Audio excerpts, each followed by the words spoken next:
peaceful liberation or violent conquest? That is the key question when it comes to the matter of China's occupation of Tibet.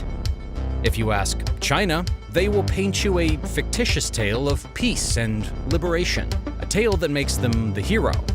You ask the Tibetans, and they will tell you a story of violent conquest. A story that has a lot of this.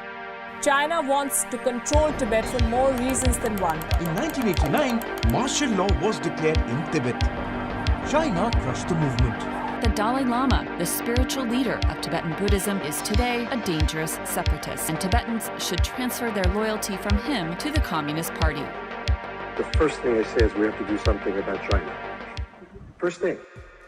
The story of Tibet is one of the saddest stories in modern history. It's a story of oppression and the annexation of an entire nation under the cruel foot of the Chinese Communist Party. This might be a sad and controversial topic, but I hope that many people learn about the Tibetan plight and are enlightened to the cruelties of the Chinese Communist Party. This is a story of a story of cruelty, and the story of a broken, stolen nation, all under the hands of the CCP. For those that may not be familiar, this is Tibet. Nicknamed the roof of the world for its towering peaks, Tibet is a nation lodged in the Himalayas. What's interesting, or maybe rather sad, about this mountain nation is that Tibet is ruled by the Chinese Communist Party. Yes, that's right, the Tibet ruling government is based in Beijing, with local decision-making power concentrated in the hands of Chinese party officials. Tibet, according to every possible metric, is the least free country in the world, and this has been the case for a few consecutive years now. Given that it is its own country, but run by the CCP, makes this fact a little easier to understand.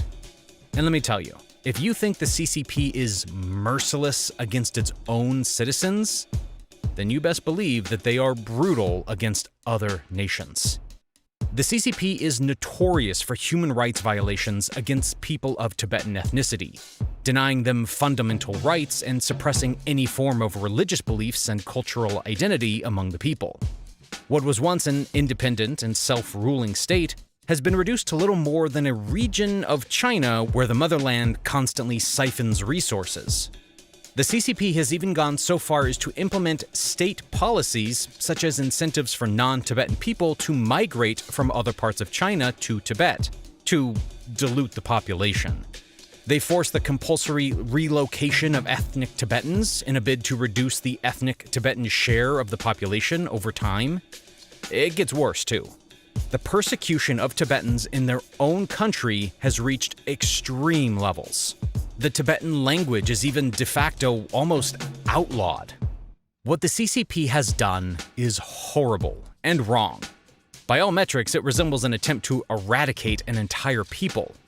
Even the Dalai Lama, regarded as the father of the Tibetan people, is compelled to live in exile in Dharamsala, India, just because of the constant CCP threats of assassination. To be frank, the closest thing I can think of to compare to how the Tibetan people are being treated is the way the began. Maybe money truly talks, huh? The question now is, how did this all escalate to where it is today? How did China take over its neighbor, an independent, sovereign nation, and start using it as a play area? Let me get into that right away. The key challenge with Tibet is that China maintains that Tibet is and has always been a part of China.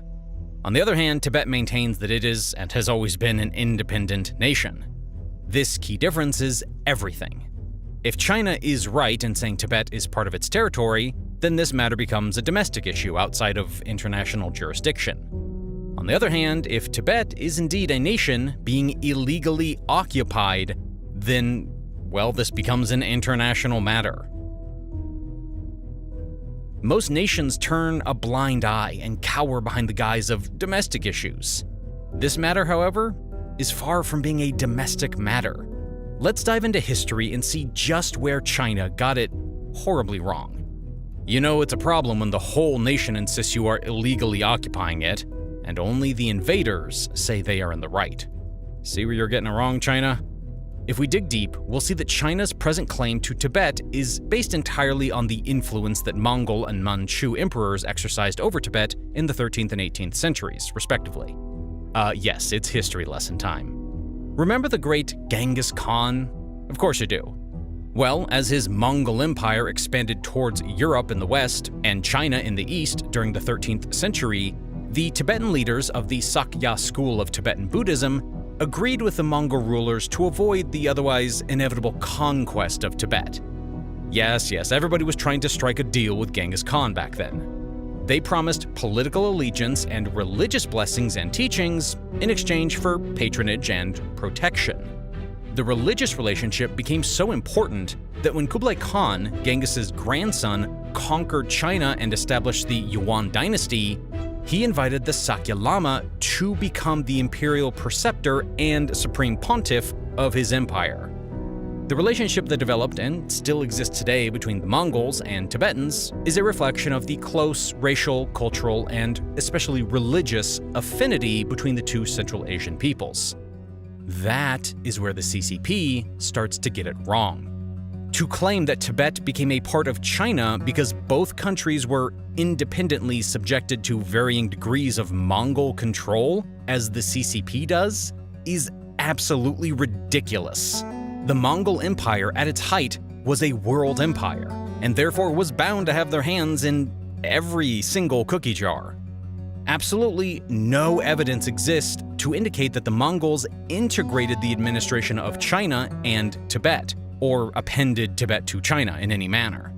These are all baseless Chinese delusions. It's like claiming that France should belong to England because both came under Roman domination. It's ridiculous. From there, just like every other nation throughout history, Tibet had periods when they were subjected to foreign influence or rule, but none of them really seemed to stick. For the most part, Tibet maintained its independence. Let's jump to relatively recent history now. From 1911 to 1950, Tibet successfully avoided undue foreign influence and behaved, in every respect, as a fully independent state. The 13th Dalai Lama emphasized his country's independent status externally, in formal communications to foreign rulers, and internally by issuing a proclamation reaffirming Tibet's independence and by strengthening the country's defenses. Tibet remained neutral during the Second World War, despite strong pressure from China and their allies, Britain and the US. The Tibetan government maintained independent international relations with all neighboring countries. The attitude of most foreign governments with whom Tibet maintained relations implied their recognition of Tibet's independent status. The British government bound itself not to recognize Chinese suzerainty or any other rights over Tibet unless China signed the draft Simla Convention of 1914 with Britain and Tibet, which China never did. Nepal's recognition was confirmed by the Nepalese government in 1949, and documents presented to the United Nations in support of that government's application for membership.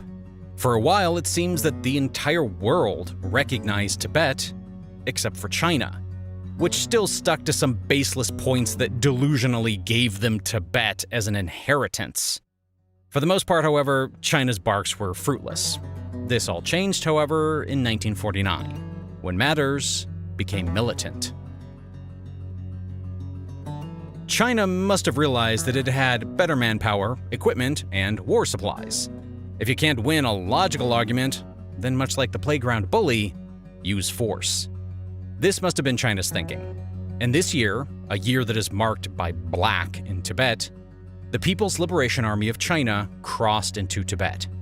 As expected, they'd made quick work of the very small Tibetan force and soon moved to occupy the country.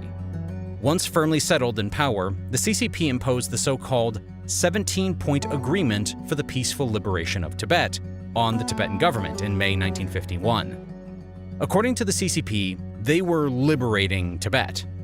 From what exactly? Who knows? However, any such agreements must be made in good faith, and because this agreement was signed under duress, the agreement lacked validity under international law. And to even call it duress is an understatement.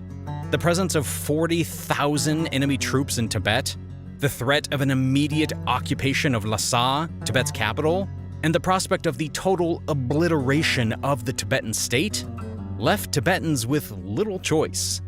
they had to sign.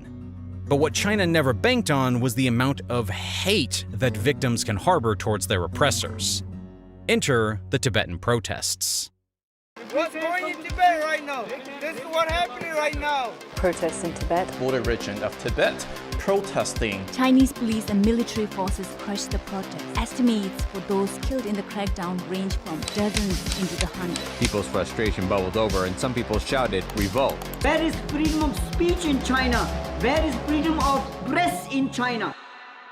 As the resistance to the Chinese occupation escalated, particularly in eastern Tibet, the Chinese retaliation, which included the destruction of religious buildings and the imprisonment of monks and other community leaders, increased dramatically. By 1959, a popular uprising culminated in massive demonstrations in Lhasa. In any other normal country, when people demonstrate, it means that there is a problem that needs amicable solutions. To the CCP, however, it was a challenge they could not tolerate. Their solution? Death.